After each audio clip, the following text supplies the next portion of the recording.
जब तुम अपने बेडरूम की तरफ सोने के लिए जा रहे थे, तब तुम्हारी नजर सू किंगशुए पर पड़ी। रात के 12:30 बज चुके थे, लेकिन वो अभी तक जाग रही थी। तुम थोड़ा हैरान हुए। तुम्हारी यादों के मुताबिक उसकी रूटीन हमेशा बहुत डिसिप्लिन थी। जब तक कोई बहुत इंपॉर्टेंट बिजनेस मैटर ना हो, वो लगभग रोज 10 बजे सो जाती थी। तभी सू किंगशुए ने हल्की और थकी हुई आवाज में तुम्हें बुलाया। आचे, इधर आओ। तुमने तुरंत महसूस कर लिया कि उसकी इमोशंस कुछ अलग हैं। तुम धीरे धीरे उसके पास गए। उसने तुम्हारा हाथ पकड़कर अपने पास बिठा लिया। उसकी आंखों के कोने हल्के लाल थे, जैसे वो किसी बात को लेकर परेशान हो। तुम दोनों कुछ देर तक खामोशी में साथ बैठे रहे। उस रात सू किंगशुए का व्यवहार आम दिनों से काफी अलग था। वो ज्यादा इमोशनल और बेचैन लग रही थी। कुछ देर बाद तुमने धीरे से पूछा, सू किंगशुए, आखिर हुआ क्या है? उसने नजरें झुकाकर कहा, कुछ नहीं। लेकिन उसकी कांपती हुई आवाज कुछ और ही बता रही थी। तुम्हें एहसास हुआ कि वो डर रही है। उसे डर था कि कल जब तुम यूनिवर्सिटी जाओगी तो तुम उसकी नजरों से दूर हो जाओगी। उसे ये भी डर था कि कुछ पुरानी यादें या पुराने लोग तुम्हारे फैसलों को फिर से बदल सकते हैं। ये सोचकर तुम्हारा दिल पिघल गया। तुमने उसे तसल्ली दी और कहा कि ज्यादा चिंता ना करे। रात धीरे धीरे बीत गई। अगली सुबह, क्योंकि क्लास 9 बजे थी, तुम ब्रेकफास्ट के लिए नीचे आए। लेकिन तुमने देखा कि सू किंगशुए पहले से ही डाइनिंग टेबल पर बैठी हुई थी। अब उसका चेहरा फिर से पहले की तरह शांत और ठंडा लग रहा था, जैसे कल रात की उसकी बेचैनी सिर्फ एक सपना हो। तुम चुपचाप डाइनिंग टेबल पर बैठ गए और ब्रेकफास्ट करने लगे। लेकिन कल रात की बातें बार बार तुम्हारे दिमाग में आ रही थीं। इस वजह से तुम थोड़े ऑकवर्ड महसूस करने लगे। तुमने हल्की सी खांसी करके अपनी झिझक छुपाने की कोशिश की और शांति से नाश्ता करने लगे। सू किंगशुए ने आराम से नैपकिन उठाकर अपने होंठों के पास साफ किया और शांत आवाज में बोली, थोड़ी देर में मैं तुम्हें यूनिवर्सिटी छोड़ दूंगी। कुछ देर बाद तुम दोनों कार में बैठे हुए थे। तुम फ्रंट पैसेंजर सीट पर बैठ गए। तब तुम्हें अचानक याद आया कि सू ग्रुप पहले से ही शांगशिंग यूनिवर्सिटी के मेजर शेयर होल्डर्स में से एक था, और जब से तुमने वहां एडमिशन लिया था, सू किंगशुए ने और भी शेयर्स खरीद लिए थे। अब वो यूनिवर्सिटी की सबसे पावरफुल स्टेक होल्डर्स में से एक बन चुकी थी। इसलिए उसकी एक परमिशन पर कार सीधा कैंपस के अंदर जा सकती थी और तुम्हारी टीचिंग बिल्डिंग के पास तक पहुंच सकती थी। इसी वक्त क्लासरूम 605 में गुयन भी अभी अभी कैंपस पहुंची थी। स्कूल ब्यूटी आ गई। जैसे ही वो अंदर आई, कई स्टूडेंट्स की नजरें उसकी तरफ मुड़ गईं। लेकिन तभी किसी ने हैरानी से कहा, अरे युनचे कहाँ है? सबने देखा कि गुयन की डेस्क के पास कोई ब्रेकफास्ट या ड्रिंक नहीं रखा था। आखिर इतने दिनों से युनचे रोज उसके लिए नाश्ता और ड्रिंक्स लाता था। एक स्टूडेंट हंसकर बोला, कहीं युनचे ने गुयन का पीछा करना छोड़ तो नहीं दिया? दूसरा तुरंत बोला, इम्पॉसिबल। अगर उसने सच में छोड़ दिया तो मैं अपना सर फुटबॉल बना दूंगा। सब हंस पड़े, लेकिन गुयन के दिल में अजीब सी बेचैनी उठने लगी। पता नहीं क्यों आज सब कुछ अलग लग रहा था। वो फ्रेश एयर लेने के लिए क्लासरूम से बाहर निकल गई। ली सियू भी उसके पीछे चल पड़ी। जैसे ही दोनों कॉरिडोर में पहुंची, उन्होंने देखा कि बहुत से स्टूडेंट्स रेलिंग के पास खड़े नीचे देख रहे हैं। ली सियू भी क्यूरियस होकर आगे बढ़ी। अगले ही पल वो एक्साइटमेंट से चिल्लाई, यनियन जल्दी देखो, रोल्स रॉयस, ये तो करोड़ों की कार लग रही है। आखिर अंदर कौन बैठा है? गोयन ने भी नीचे देखा। उसके मन में भी क्यूरियोसिटी जग गई। दूसरी तरफ कार के अंदर का माहौल बहुत ही सीरियस था। इतना शांत कि तुम्हें सांस लेना भी मुश्किल लग रहा था। तुमने हिम्मत जुटाकर कहा, सू किंगशुए, मैं क्लास के लिए जाऊं? लेकिन तुम्हें महसूस हो रहा था कि बात इतनी आसान नहीं होगी। तभी सू किंगशुए ने धीरे से तुम्हारा नाम लिया। उसकी नजर तुम पर टिक गई। कार के बाहर कई स्टूडेंट्स क्यूरियोसिटी से देख रहे थे, लेकिन डार्क टिंटेड विंडोज की वजह से उन्हें अंदर कुछ नजर नहीं आ रहा था। बस इतना दिख रहा था कि कार के अंदर दोनों किसी गहरी बात में लगे हुए हैं। तुम्हारा दिल तेज धड़कने लगा। ऐसा लग रहा था जैसे सू किंगशुए के मन में कोई बात है जो वो तुमसे कहना चाहती है, और तुम इंतजार कर रहे थे कि आखिर वो क्या कहने वाली है। लेकिन ये काफी रोमांचक लग रहा है। कल रात उसके आकर्षक रूप के बारे में सोचकर तुम सच में फिर से थोड़ी बेचैन महसूस कर रही हो। तभी सू किंगशुए ने धीरे से सांस छोड़ी और एक हल्के दर्द ने तुम्हारी हड्डियों को पिघला दिया। अगले ही पल उसकी पतली पीली उंगलियों ने तुम्हारी शर्ट के ऊपर से तुम्हारी छाती को हल्के से छुआ, जिससे तुरंत उलझन की चिंगारी भड़क गई। सू किंगशुए की आवाज में शाही अंदाज था, बताओ तुम अभी किसके नीचे लेटे हो? तुम उसके नीचे दबे हुए कमजोरी से सिर्फ 2 शब्द बोल पाए, तुम्हारा जवाब सुनकर सू किंगशुए आखिरकार मुस्कुराया। उसके लाल होंठ ऊपर की ओर मुड़ गए लेकिन उसकी आंखों में अधिकार जताने वाला भाव था। तुम्हें कोई शक नहीं है कि ये औरत अभी तुम्हारे हाथ पैर काटने के अलावा कुछ नहीं सोच रही है। वो बस तुम्हें जिंदा और ठीक देखने की अपनी इच्छा को दबा रही है। इसलिए उस डरावने जानलेवा इरादे को भांपते हुए तुम जल्दी से वादा करती हो, नहीं, मैं उन औरतों से बहुत दूर रहूंगी। सू किंगशू जैसी औरत का सामना करते हुए तुम अच्छी तरह जानते हो कि बात मानना ही एकमात्र रास्ता है। तुम्हारा बात मानना उसे खुश करता है। सू किंगशू की आंखें खुशी से सिकुड़ जाती हैं और वो हल्के से तुम्हारे होठ काटती है और धीरे से बुदबुदाती है, अच्छा लड़का, ये आचे के लिए इनाम है। इस समय तुम टेंशन और एक्साइटेड दोनों महसूस करते हो और तुम्हारे हाथ अनायास ही वो असल में स्कूल बिल्डिंग के ठीक नीचे उसके साथ अफेयर करने के लिए गिर गया था। उसने ना केवल विरोध नहीं किया बल्कि वो उम्मीद और एक्साइटमेंट से भर गया था। आगे की सीट पर बैठा ड्राइवर शुरू में उत्सुक था, ये देखने के लिए मुड़ा कि सू किंगशू का तथाकथित इनाम क्या है, लेकिन उसने जो देखा उससे उसकी आंखें लगभग बाहर निकल आईं। उसने चाहा कि वो कार के अंदर के बजाय नीचे होती। उसने तुरंत अपनी नजर आगे सड़क पर टिका दी और मन ही मन चिल्लाई, मिस्टर सू, क्या तुम भूल गए कि आगे एक जिंदा इंसान बैठा है? कार के अंदर हवा का टेम्परेचर लगातार बढ़ता गया और उनके कपड़े धीरे धीरे अस्त व्यस्त हो गए। ठीक इसी महत्वपूर्ण क्षण में सू किंगशू अचानक उसने तुम्हारे होठों को छोड़ दिया।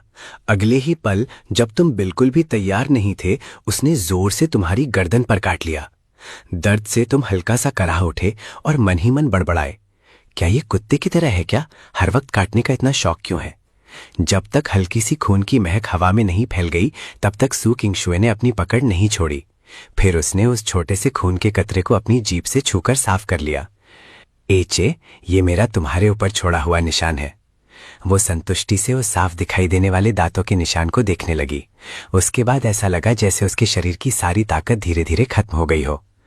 सू किंगशुए, क्या मैं अब क्लास में जा सकता हूँ? टाइम होने वाला है। इस वक्त सू किंगशुए असामान्य रूप से शांत थी। वो तुम्हारे ऊपर से उठ गई। तुमने जल्दी से अपने कपड़े ठीक किए और कार का दरवाजा खोलकर बाहर निकल गए। लेकिन जैसे ही तुम सामने आए, आसपास की कई लड़कियां उत्साह से चिल्लाने लगीं, वाओ, कितना हैंडसम है, हमारे स्कूल के लड़कों से भी ज्यादा अच्छा दिखता है, यही तो असली रिच एंड हैंडसम गाय लगता है। उनकी सारी बातें कार के अंदर बैठी सू किंगशुए तक साफ साफ पहुंच रही थीं। उसकी आंखें हल्की सी सिकुड़ गईं। काश मैं तुम्हें छुपाकर रख सकती ताकि सिर्फ मैं ही तुम्हें देख सकूं। बगल में बैठा ड्राइवर चुपचाप पसीना पहुंच रहा था। मैडम सू, अब होटल चलें? उसने सावधानी से पूछा। सू किंगशुए ने अपनी नजरें वापस खींच ली और माथे को दबाया, जैसे अपने मन में उठ रहे किसी पागलपन भरे ख्याल को दबाने की कोशिश कर रही हो। उधर बिल्डिंग की ऊपर वाली मंजिल के कॉरिडोर में ली सियू ने तुम्हारी तरफ इशारा करते हुए उत्साहित होकर गुयान से कहा, यान यान वही है, वही लड़का जिसने उस दिन कॉनिक्सेक चलाई थी। गुयान के दिल में भी अचानक उत्साह भर गया। उसे उम्मीद नहीं थी कि उनकी मुलाकात इतनी जल्दी फिर हो जाएगी। उसी समय तुमने भी ऊपर देखा और गुयान को नोटिस किया, लेकिन तुमने बस एक नजर डाली और बिना किसी खास प्रतिक्रिया के अपनी नजरें हटा ली। यान यान, उस दिन उसने कॉनिक्सेक चलाई थी और आज रोल्स रॉयस में आया है। उसके घर वाले जरूर बहुत अमीर होंगे। गुयान की आंखों में हल्की चमक उभरी और वो मन ही मन सोचने लगी, इसकी फैमिली बैकग्राउंड शायद युनजे से भी कहीं ज्यादा ताकतवर है। युनजे की कार की कीमत तो बस 10 मिलियन के आसपास है, जबकि इसकी दोनों कारों की कीमत मिलाकर 100 मिलियन से भी ज्यादा होगी। अगर मैं इसके साथ रिलेशनशिप बना पाऊं, ये सोचकर उसके मन में कई योजनाएं बनने लगी।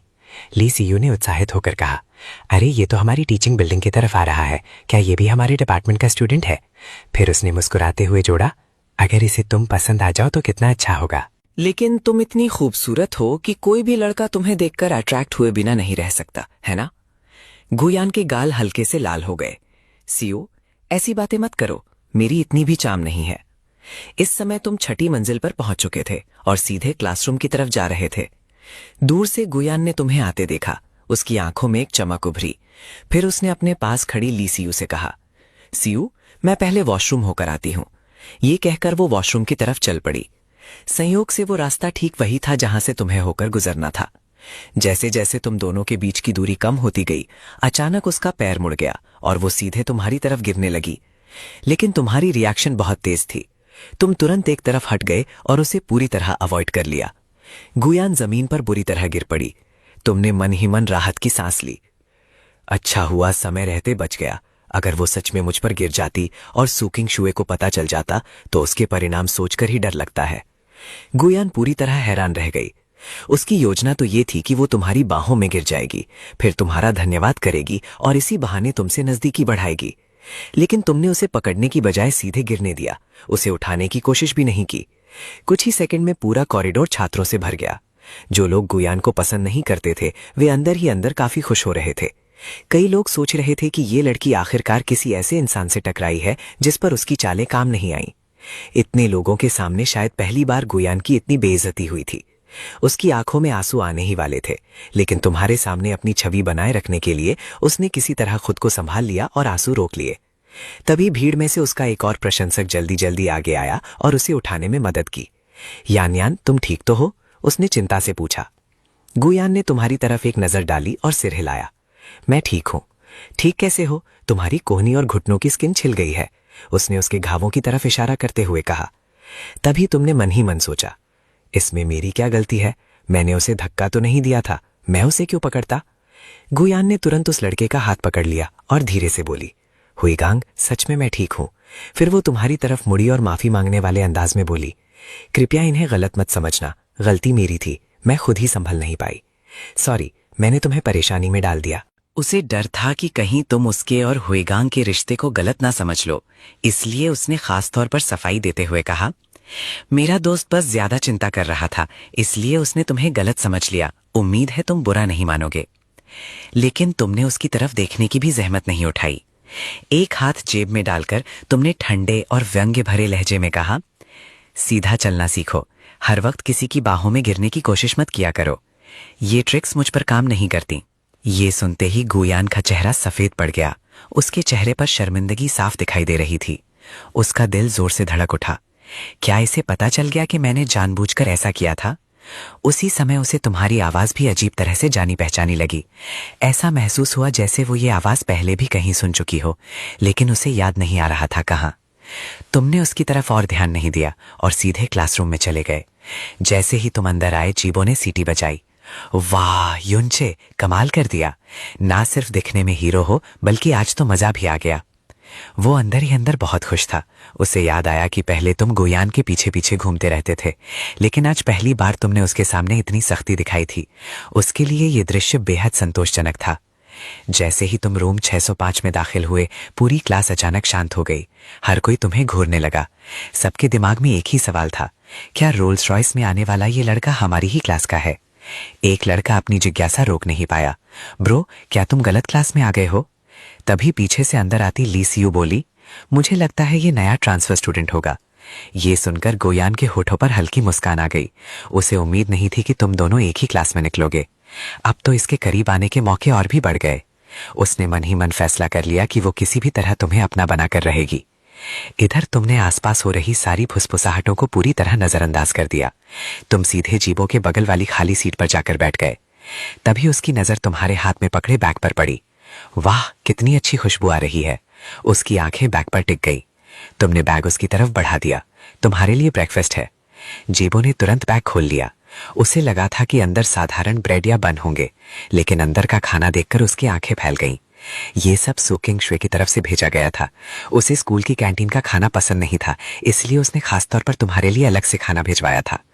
ओ माय गॉड, जीबो को लगा जैसे उसकी दुनिया ही बदल गई हो। तो अमीर लोगों का ब्रेकफास्ट ऐसा होता है? ये तो कमाल की खुशबू दे रहा है। फिर वो बिना समय गवाए खाने पर टूट पड़ा। पूरी क्लास हैरानी से उसे देख रही थी। किसी ने नहीं सोचा था कि जीबो की दोस्ती इतने अमीर लड़के से होगी, और वो भी इतनी अच्छी दोस्ती। अब क्लास के सभी छात्रों की नजरें तुम पर बदल चुकी थीं। उनके मन में सिर्फ एक बात चल रही थी, जो लड़का रोल्स रॉयस में आता है उसकी नेटवर्थ कम से कम अरबों में होगी। जीबो तुम्हारे सामने लगभग घुटनों के बल बैठ गई। युनचे, नहीं गॉडफादर, क्या तुम्हें अब भी एक बेटे की जरूरत है? वैन यान और बाकी सब लोग देखने लगे। अरे बाप रे, वो तो युनचे है। गुयान का चेहरा तुरंत बदसूरत हो गया। युनचे? वो असल में युनचे है? उसने मुझे अभी क्यों नहीं पकड़ा? गुयान ने अपने मुट्ठियां भींच ली। वो ये मान नहीं पा रही थी कि जिस आदमी को वो हमेशा नापसंद करती थी, वो इतना हैंडसम और इतना अमीर हो गया है। क्लास के बाद तुम अपनी डॉर्मेट्री में वापस जाने के लिए उठी, लेकिन जैसे ही तुम सीढ़ियों पर पहुंची, गुयान ने तुम्हें रोक दिया। तुमने उसकी तरफ देखा, उसे नजरअंदाज किया और चलती रही। गुयान तुम्हारे उसे नजरअंदाज करने पर बहुत गुस्सा हुई। युनचे, तुम्हारी हिम्मत कैसे हुई मुझे नजरअंदाज करने की? तुम मुड़ी और मुंह बनाया। तुम कौन हो? मैं तुम पर ध्यान क्यों दूं? गुयान का असली रंग जानने के बाद से तुम्हारे मन में सामने वाली औरत के लिए कोई प्यार या भावना नहीं बची है। तुम्हें बस नफरत महसूस होती है। युनचे, तुम्हारी हिम्मत कैसे हुई मुझसे ऐसे बात करने की? क्या तुम्हें लगता है कि मैं अब तुमसे बात नहीं करूंगी? मुझे बहुत अच्छा लगेगा। गुयान का चेहरा लाल हो गया। उसने गहरी सांस ली और धीरे से कहा, युनचे, क्या तुम मेरे साथ ऐसा ही करते हो? क्या उस औरत ने तुम्हें मजबूर किया? मजबूर करने की क्या बात है? मुझे तो खुशी है। जो कोई बेवकूफ नहीं है वो जानता है कि उसे तुम्हें चुनना चाहिए या उसे, है ना? युनचे, तुम बहुत छोटी हो। मैंने सच में तुम्हें गलत समझा। गुयान की आंखें निराशा से भरी लग रही थीं। गुयान, तुम एक अमीर आदमी के साथ हुकअप कर सकती हो और उससे गुजारा कर सकती हो, लेकिन मैं नहीं। युनचे, ये मत भूलना कि तुम कैसे मेरी चापलूसी करती थी। अगर तुम्हें पछतावा हुआ तो भले ही तुम मेरे सामने घुटने टेक कर भीख मांग लो, मैं तुम्हें माफ नहीं करूंगा। उसका चेहरा ठंडा हो गया। तुम्हें लगता है कि तुम लायक हो? उसे मना करने का मौका दिए बिना, वो उसकी तरफ देखे बिना उसके पास से चला गया। इस समय ली सियू उसे दिलासा देने के लिए मिल्क टी लेकर आगे बढ़ी। युनचे जरूर तुम्हें पाने की कोशिश कर रही है। तुम उसे मना कर रही है, इसलिए वो तुम्हें अपनी परवाह करवाने के लिए ये तरीका अपना रही है। तुमने उसे पाने की कोशिश कर रही है? गुयान धीरे से बोला। ली सियू ने शांति से कहा, यान यान, चिंता मत करो। वो तुम्हारे साथ बहुत प्यारी थी। उसके लिए कुछ ही दिनों में तुम्हें पसंद करना बंद करना नामुमकिन है। अब से तुम्हें उसके सामने अलग रहना होगा। कुछ समय बाद वो खुद को रोक नहीं पाएगी और तुम्हारे पास वापस आ जाएगी। गुयान ने सिर हिलाया। तो ये मुश्किल से मिलने वाला गेम था। गुयान के होठों पर मुस्कान आ गई। युनचे और भी स्मार्ट होती जा रही है। जब तुम डॉम की तरफ वापस गए तो तुमने बहुत ध्यान खींचा। कई लड़कियां तुम्हें प्यार से देख रही थीं। वापस आने के बाद तुमने अपने चेहरे पर पानी के छींटे मारे और फिर अपने बिस्तर पर सो गए। तुम उस रात बाद में डॉम वापस गए। वो तुम्हारी रूममेट थी। ऊपर से देखने पर वो तुम्हारे बहुत करीब लगती थी, लेकिन तुम्हें बिस्तर पर गहरी नींद में सोते देखकर उसका चेहरा काला पड़ गया। उसकी आंखें जलन से भर गईं। उसने फोरम पर तुम्हारे बारे में हो रही बातें पहले ही देख ली थीं।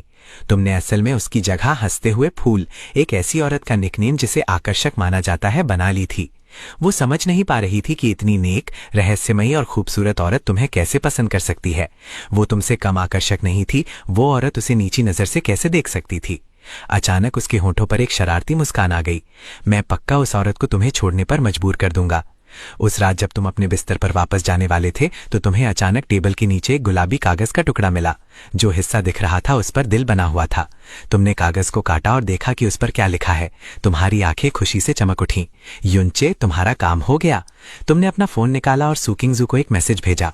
एक फोटो के साथ लाल ड्रेस में एक औरत, सुंदर और शरीफ, रात के बगीचे में सोफे पर बैठी थी। उसकी खूबसूरत आंखें उसके फोन की फोटो पर टिकी थीं। ये आर्चर की लिखावट थी। पक्का वो इतने समय से नाटक कर रही थी। जैसे ही वो स्कूल पहुंची, वो गुयान का दिल जीतने की कोशिश करने से खुद को रोक नहीं पाई। एक लव लेटर। उसने गुयान को एक लव लेटर लिखा था। ये लव लेटर इतना गहरा, प्यार और कोमल था, सच में ये देखने लायक था। आर्चर, तुम सच में बहुत शरारती हो, सू किंगजू बुदबुदाई। कमरे में मौजूद आम लोगों ने सिर झुका लिया। वे बेचैन महसूस कर रहे थे। जैसे ही बटलर वांग लिविंग रूम में आया, उसे दबाव वाला माहौल महसूस हुआ। सू किंगजू की आंखों में गहरी लाल चमक आ गई। उसकी नजर फोन पर टिकी हुई थी। उसने असल में गुयान को एक लव लेटर लिखा था। आर्चर, तुम और भी बोल्ड होते जा रहे हो। मामले का कारण जानने के बाद बटलर वांग ने चुपके से तुम्हें फोन किया। तुम गहरी नींद में सो रहे थे जब फोन ने अचानक तुम्हारी नींद खोल दी। तुमने फोन कान पर लगाया और दांत पीसते हुए कहा, क्या है, बोलो। यंग मास्टर युन, तुमने बहुत बड़ी मुसीबत खड़ी कर दी है। बटलर वांग घबरा कर बोला, यंग मास्टर युन, इस बार आप सच में बड़ी मुसीबत में पड़ गए हैं। तुम हैरान रह गए। पूरा दिन तो तुम क्लास में थे और हॉस्टल लौटते ही सो गए थे। मैंने आखिर ऐसा क्या कर दिया? बटलर वांग ने जल्दी से समझाया। वो पुराना लव लेटर किसी ने मिस सू के पास भेज दिया है। वो इस बात से बहुत नाराज हैं।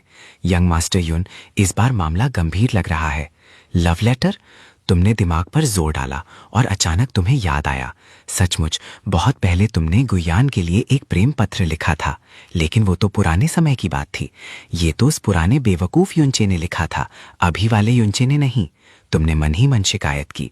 बटलर वांग ने आह भरते हुए कहा, अब ये मत सोचिए कि गलती किसकी थी, सोचिए कि मिस सू को कैसे मनाना है, वरना जो आज़ादी आपने इतनी मुश्किल से हासिल की है वो फिर से चली जाएगी।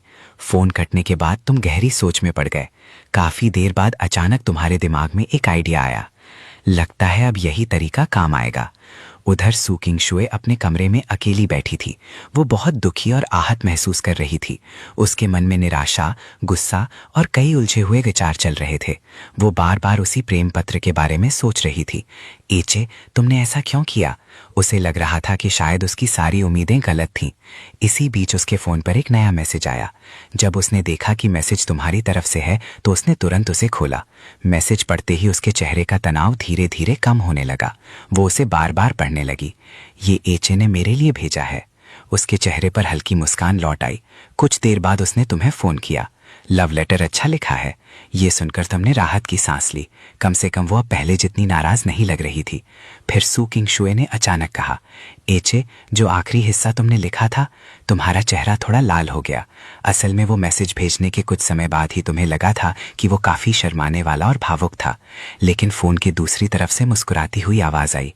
मुझे वो बहुत पसंद आया। एचे, तुम्हारी जो भी इच्छाएं हैं मैं उन्हें पूरा करने की कोशिश करूंगी। आज रात में घर पर तुम्हारा इंतजार करूंगी। उधर हॉस्टल में ये ली बिस्तर पर लेटी हुई तुम्हारी बातचीत सुन रही थी। उसका चेहरा धीरे धीरे उतरता जा रहा था। उसे उम्मीद नहीं थी कि बात इस तरह पलट जाएगी। कुछ देर बाद उसने ऐसा दिखाया जैसे फोन की आवाज से उसकी नींद खुल गई हो, लेकिन अंदर ही अंदर वो बेहद उत्सुक थी। वो जानना चाहती थी कि आखिर तुमने ऐसा क्या भेजा था जिससे सू किंग शुए का गुस्सा अचानक शांत हो गया। युनचे, क्या तुम अभी गुयान से फोन पर बात कर रही थी? बधाई हो, तुम्हारा रिश्ता बहुत अच्छा हो गया है। मैंने जिस इंसान से बात की थी वो सू किंग सू थी। तुम दोनों ने येली को बड़ा होते देखा है। तुम उस पर बहुत भरोसा करती थी।